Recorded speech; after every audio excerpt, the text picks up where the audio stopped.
ये निकम्मे लोग हैं, कहते कुछ और है, लोग लुभावन बस वादे करते हैं। जो कांग्रेस शासित जो नगर निगम सरकार है, इसके विजन में कहीं ना कहीं कमी है। नहीं, कारण तो सीधा सा एक तो फेल है पूरी इनकी सरकार जो है। पिछले सत्र में भी उन्होंने कुछ नहीं किया, इस सत्र में भी कुछ नहीं किया। इन दिनों छत्तीसगढ़ सरकार की आर्थिक स्थिति कुछ ठीक नहीं चल रही है और सरकार के खराब आर्थिक हालात का खामियाजा कहीं न कहीं राज्य के नगरीय निकायों को भी भुगतना पड़ रहा है। नगरीय निकायों की स्थिति भी कुछ खास नहीं है। निकायों के आर्थिक हालात काफी खराब है। कहीं कर्मचारियों को देने के लिए वेतन नहीं है तो कहीं विकास कार्यों के लिए राशि की कमी है। कई नगरीय निकायों की छोटे छोटे रोजमर्रा के जरूरतों को पूरा करने के लिए राशि नहीं है। इसी कड़ी में अंबिकापुर नगर निगम की स्थिति भी खराब है। कभी कर्मचारियों का वेतन समय पर नहीं मिलता तो कई प्रकार की दिक्कतों का कभी सामना निगम को करना पड़ रहा है। अंबिकापुर नगर निगम बनने के बाद लगातार 2 कार्यकाल यहां पर भाजपा निगम में काबिज रही। तब प्रदेश में भाजपा की सरकार रही। इसका परिणाम यह हुआ कि नए नगर निगम बने अंबिकापुर में काफी काम हुए, चाहे वो सड़क निर्माण का हो, नाली निर्माण का हो, सामुदायिक भवन का हो अथवा नए जुड़े ग्रामीण क्षेत्रों में विकास कार्य सभी काफी तेजी से हुए। यही नहीं, निगम ने आय में बढ़ोतरी हेतु कई कॉम्प्लेक्स बनवाए, वह चाहे नगर निगम कॉम्प्लेक्स हो अथवा गांधी चौक पर दोनों ओर बने कॉम्प्लेक्स हो, बस स्टैंड में बना कॉम्प्लेक्स हो अथवा गांधीनगर में। इसके अलावा चौपाटी का विकास हो अथवा अन्य स्थानों पर महापौर स्वरोजगार योजना के तहत दिए गए ठेले व गुमटी हो। निगम ने अपनी आमदनी बढ़ाने के लिए काफी प्रयास किया, किंतु पिछले 2 कार्यकाल से अंबिकापुर नगर निगम में भाजपा के स्थान पर कांग्रेस का कब्जा है। पहले कार्यकाल में तो प्रदेश में सरकार भाजपा की रही, इसलिए यह हो सकता था कि इन्हें कांग्रेसी होने के कारण ज्यादा लाभ अथवा सहयोग राज्य सरकार से ना मिल पाया हो। लेकिन दूसरे कार्यकाल में राज्य में कांग्रेस काबिज हुई, इसके बावजूद वे क्षेत्र में कुछ अच्छा नहीं कर पाए। सड़क से लेकर नाली तक, शॉपिंग कॉम्प्लेक्स से लेकर छोटे छोटे दुकान गुमटी तक बनवा पाने में निगम नाकाम साबित हुई। पिछले लगभग 7 वर्ष में कांग्रेस ने निगम में अपने आय के साधन विकसित करने में कोई विशेष ध्यान नहीं दिया। यदि कहीं ध्यान दिया भी तो वह केवल कागजों में ही सीमित है। निगम के द्वारा आय के बढ़ोतरी करने में कोई विशेष प्रयास नहीं दिखता है। इसका खामियाजा न सिर्फ निगम भुगत रहा है, बल्कि नए दुकान के गुमटियों के निर्माण नहीं होने से लोगों को रोजगार भी नहीं मिल रहा। वहीं निगम के आय के साधन भी नहीं बढ़ रहे हैं। इस पर वर्तमान में निगम के नेता प्रतिपक्ष एवं पूर्व महापौर प्रबोध मिंज क्या कहते हैं, जरा सुनिए। तो फेल है पूरी इनकी सरकार जो है। पिछले सत्र में भी उन्होंने कुछ नहीं किया, इस सत्र में भी कुछ नहीं किया। और हम लोगों के कार्यकाल में 2005 से चूँकि पहली बार नगर निगम बना था और उसमें आय के स्रोत के लिए बहुत ज़रूरी जो चीज़ें थी, एक तो हम मार्केट बनाते, लोगों को देते, उससे किराया मिलता और पगड़ी जो मिलती है, जो अर्नेस्ट मनी मिलती है, उससे निगम की आय बढ़ती है और जो कर्मचारियों को तनख्वाह देने में सब बाकी संचालन में मदद मिलता है। तो हमारे समय में बड़े बड़े कॉम्प्लेक्स बने, बस स्टैंड बना, वहाँ पर दुकानें बनाई, अपने अंबेडकर चौक के पास, अपने गांधी चौक के पास पूरी दुकानें बनाई, शॉप बनाया। इसी तरह अन्य जहाँ जहाँ आवश्यकताएँ थी वहाँ बहुत सारे दुकान बना के हम लोगों ने आय के जरिए को बढ़ाया था। लेकिन इनकी सरकारें पिछले 5 वर्षों में भी एक भी गुमटी ना कहीं स्थापित किया गया, ना कहीं ठेला दे पाए, ना कहीं पर कोई दुकान निर्माण कर पाए हैं। जबकि पुराना बस स्टैंड पूरा खुला, हम लोगों के समय भी एक कार्य योजना बनी थी वहाँ बाज़ार बनाने का, वो आज तक इनके आने के बाद उसको शुरुआत भी नहीं किए हैं। ऐसे बहुत सारी जगह हैं जहाँ गांधी चौक के पास भी अपन वो जो प्रशासकीय भवन है उसके पीछे जो गवर्नमेंट क्वार्टर्स हैं उसकी भी बात चल रही थी कि वहाँ बहुत विशाल मार्केट बनाने की योजना थी हम लोगों के समय में भी। वो कलेक्टर से उस ज़मीन को अप्रूवल में लेके उसको करने का था, लेकिन वो भी अभी तक कुछ नहीं कर पाए हैं। नहीं, कहाँ कर पाएंगे ये लोग। अभी भी पिछले बार भी ये लोग आए तो इस सत्र में सफ़ी अहमद जी चूँकि प्रभारी भी हैं इनके PWD विभाग के, उनका देख रेख भी रहता है, वो भी भरी सामान्य सभा में कहे थे कि हम पीपीपी मॉडल पे उसको तैयार करेंगे, बस स्टैंड को तैयार करेंगे, लेकिन खाली बात हो रही है, हवा में है, उसका 1 इंच उस पर कोई कार्रवाई नहीं बढ़ी है। कोरोना काल तक बहाना है कहने का ना, फिर अभी कुछ और कोई चीज़ आ जाएगी तो उसका बहाना करेंगे, जबकि इसमें करना कुछ नहीं था। ये पुराने बस स्टैंड में पूरा ड्राइंग डिज़ाइन बना के और सीधे व्यापारियों के पास से उसकी ऑक्शन करके, नीलामी करके, स्टेप बाय स्टेप धीरे धीरे एक एक साइड से बना के इनको दुकानदारों को देते चले जाना था। न इसमें और पैसे की सरकार की आवश्यकता थी, बल्कि व्यापारियों से ही पैसे लेके इसको बनाया जा सकता था, जो अभी तक इनको कुछ कर नहीं रहे हैं। ये तो सुना आपने, पूर्व महापौर एवं वर्तमान में निगम के नेता विपक्ष प्रबोध मिंज ने कहा है कि यह निगम सरकार पूरी तरह से फेल है, किंतु इसके जवाब में वर्तमान में महापौर डॉक्टर अजय तिर्की कहते हैं कि हमने योजना बनाई है, इस पर कार्य कर रहे हैं। पुराने बस स्टैंड में गोल बाजार पीपीटी मॉडल में बनाया जाएगा। इसके लिए कंसल्टेंट नियुक्ति के लिए हमने टेंडर कर दिया है और प्रस्ताव बनाकर राज्य सरकार को भेज दिया है। जैसे हम लोग आए हैं अभी इस वाले सेशन में, तुरंत कोरोना काल शुरू हो गया और सारी, चाहे वो केंद्र शासन हो चाहे राज्य शासन हो, सभी की आर्थिक स्थिति सारा मैनेजमेंट में लग गया और निश्चित तौर पे नए कंस्ट्रक्शन, कमर्शियल कंस्ट्रक्शन अभी नहीं हो पाए हैं। गोल बाज़ार के लिए हम लोग की प्लानिंग में हम लोगों ने कंसल्टेंट के लिए टेंडर कर दिया है और वो टेंडर आ भी गया है। बहुत जल्दी उसे हम लोग पूरा करके और शासन को प्रस्तुत करेंगे सारी कार्य योजना, और निश्चित तौर पे आगे चल के उसे हम लोग पूरा करेंगे।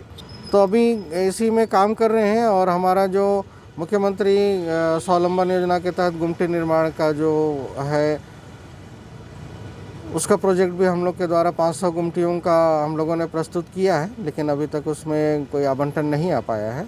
आरोप लगाना तो सही बात है, लेकिन हम ये भी बता दें कि जो आवंटन उन्हें उस समय में मिला था, उसका किस तरीके से बंदरबाट किए हैं कि जहाँ चाहे वहाँ दुकान खड़ा तो कर दिए, लेकिन उसका अनुमति लिए नहीं, और उसका खामियाजा हमें भुगतना पड़ रहा है कि उसकी परमिशन अभी तक हमें नहीं मिल पाया है। निगम ने अपने आय बढ़ोतरी को लेकर कोई विशेष कार्य नहीं किया है और यह सरकार पूरी तरह निकम्मी सरकार है, ऐसा कह रहे हैं पूर्व नेता प्रतिपक्ष जन्मजय मिश्रा। ये निकम्मे लोग हैं, कहते कुछ और है, लोग लुभावन बस वादे करते हैं। कहते हैं कि हम जनता को रिबेट देंगे, जनता को करों में छूट देंगे, जनता को जल कर में छूट देंगे। इनके कथनी और करने में बहुत अंतर है और ये कभी न किए हैं और न करेंगे। इसी नगर निगम के पास मंगल भवन है। मंगल भवन की मांग लगातार इनके 2 कार्यकाल से हो रहा है कि नहीं बनाया जाए, लेकिन आज तक मंगल भवन का निर्माण नहीं किया गया। अरे मंगल भवन नहीं बना रहे, कम से कम वहाँ रोजगार मुहैया करवा दीजिए। यहाँ पे शिक्षित बेरोजगार पड़े हुए हैं, कम से कम उनको रोजगार मिलेगा। एक बोले थे कि शहर के चारों ओर हम बाजार बनाएंगे, हाट बाजार।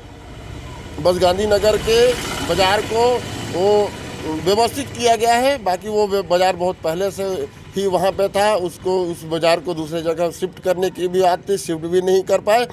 और इस तरह चारों तरफ कांजी हाउस बनाने की बात थी, इन्होंने कांजी हाउस भी नहीं बनाया। इन्होंने कहा था कि कई और सामुदायिक भवन वगैरह बनवाएंगे। यदि अमृत मिशन नहीं होता तो शायद आज नगर निगम को पानी के बूंद बूंद के लिए तरसना पड़ता। अमृत मिशन की योजना से 200 करोड़ मोदी सरकार ने दिया, उससे कुछ काम धाम दिखते हैं। बाकी ये निकम्मे लोग हैं, इन्होंने एक कोई काम नहीं किया और ना कोई काम करेंगे। जी, गोल बाजार बनाने की बात करते हैं। गोल बाजार की क्या बात है, ये एक दुकान तो बना के बताएं। गोल बाजार तो बहुत दूर की बात है, इनके लिए तो वो दूर के ढोल हैं और बस पब्लिक को सुहाने दिखाने का प्रयास करते हैं। गोल बाजार भी नहीं बना पाएंगे और 7 जन्म में नहीं बना पाएंगे।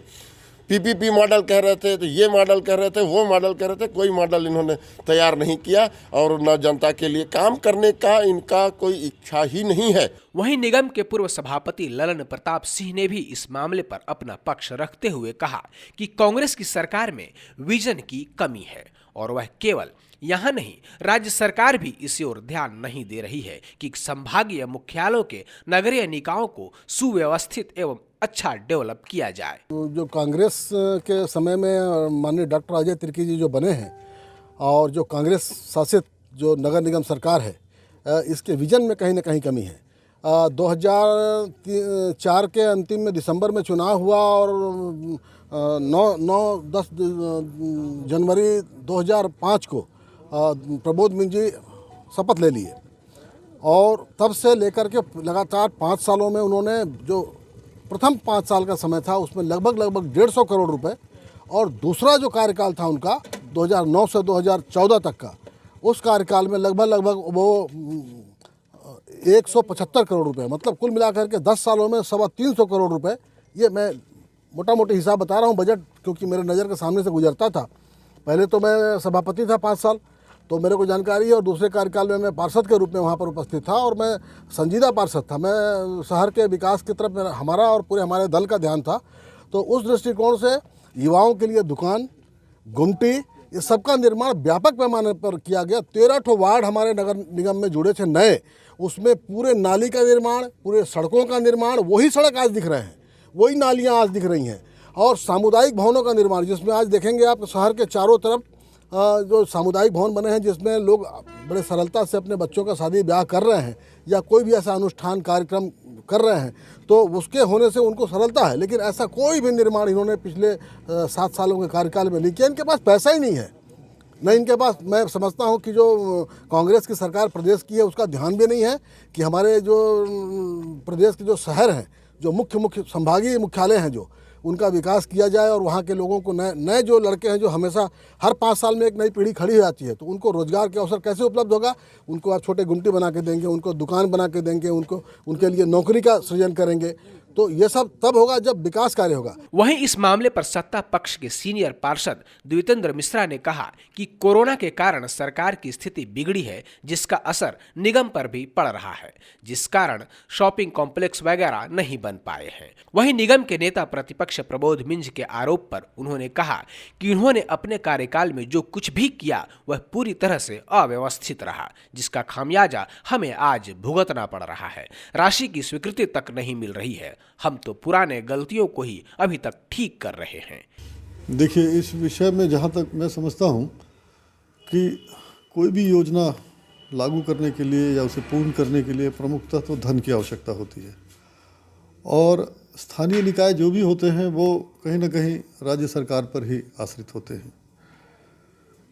विगत 2 वर्षों के दौर में जो कोरोना की स्थिति थी, निसंदेह वो एक बहुत बड़ा कारण था जिसकी वजह से राज्य सरकार से जो अपेक्षित राशि हमें मिलनी चाहिए थी वो लगातार मांग के बाद भी नहीं मिल पाई है।